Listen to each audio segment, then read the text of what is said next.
Vo firme Definelo montujeme a spojazňujeme rekuperačné jednotky značky Nilan. Dnes si predstavíme kompaktnú jednotku Nilan VP18K EK9. Jednotka VP18K je schopná vymeniť pri maximálnom výkone až 425 m3 vzduchu za hodinu. Vonkajší ohriatý vzduch prúdiaci do jednotky je vo vnútri jednotky ochladený a získaná energia z tohto procesu je využitá na ohriatie teplej vody. Následne týmto procesom dôjde k ochladeniu pôvodne teplého vonkajšieho vzduchu na príjemnú izbovú teplotu, ktorá vám bude v lete prichladzovať vnútorné priestory.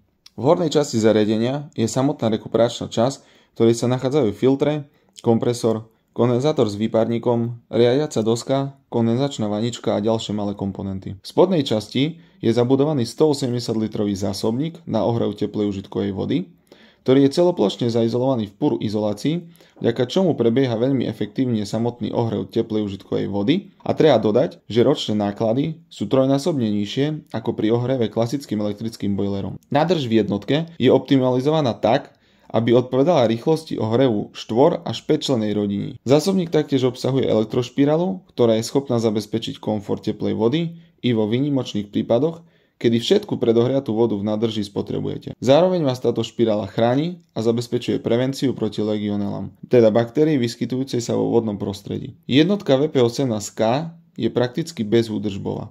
Jediné, čo je potrebné sledovať, sú filtre, ktoré doporučujeme meniť raz za 3 mesiace, a ánodu, ktorá chráni vnútro nádrže na vodu. Výmena filtrov vám nezaberie viac ako 10 minút. Ochranná ánoda má však spravidla oveľa dlhšiu životnosť. To však záleží predovšetkým na kvalite vody v danej lokalite. V prípade záujmu o rekuperáciu navštívte našu stránku Definelo.sk, vyplňte náš konfigurátor a my sa vám radi ozveme s ponukou pre vás.